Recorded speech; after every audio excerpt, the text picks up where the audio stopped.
সরকার ফেব্রুয়ারিতে নির্বাচন দেওয়ার জন্যই সকল ধরনের প্রস্তুতি গ্রহণ করছে। আপনারা দেখেছেন বিভিন্নভাবে সরকারের বিভিন্ন বক্তব্যে, প্রেস উইংয়ের বক্তব্যে আপনারা দেখেছেন।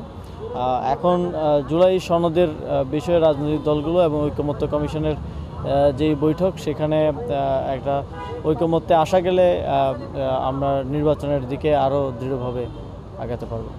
আমরা স্থানীয় সরকারের এই যে ডেডলক, সেটা করার জন্য চেয়েছিলাম যে লোকাল গভর্নমেন্ট ইলেকশনটা আগে করা, কিন্তু রাজনৈতিক দলগুলোর ঐকমত্য না হওয়ার কারণে সেটা করা সম্ভব হয়নি। তবে আমরা এখনও এটা মনে করি যে একদম মানুষের দৈনন্দিন যেসব সেবা এখন ব্যাহত হচ্ছে, একদম জন্ম নিবন্ধন, মৃত্যু সনদ, এনআইডি কার্ড থেকে শুরু করে সকল ধরনের দৈনন্দিন সেবার জন্য মানুষ স্থানীয় সরকারের উপর নির্ভরশীল।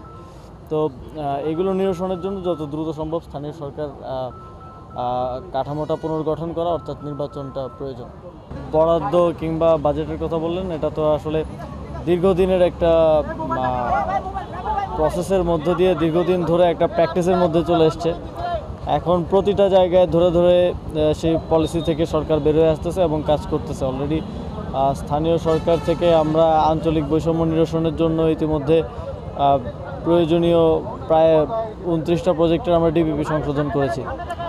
তো এটা তো একদিনে বা ওভারনাইট সমাধান হয়ে যাওয়া সম্ভব না। অবশ্যই সদিচ্ছা থাকলে আস্তে আস্তে যত সময় যাবে আস্তে আস্তে এগুলো সমাধান হয়ে আসবে।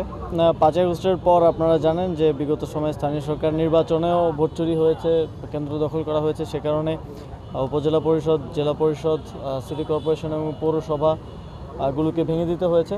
কিন্তু সেই জায়গাগুলোতে যে ভ্যাকেন্সি তৈরি হয়েছে, সেখানে আমাদের সরকারি অফিসাররা দেখা যায় এক একজন 2-3টা অতিরিক্ত দায়িত্ব পর্যন্ত পালন করছে।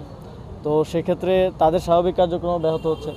তবে ইউনিয়ন পরিষদ এবং ওয়ার্ড পর্যায়েও যদি আমরা সেটা ভেঙে দিই, তাহলে সেটা পরিচালনা করার জন্য আমাদের পর্যাপ্ত পরিমাণ অফিসার নেই এবং এটা একটা বড় জাতীয় সংকট তৈরি হবে।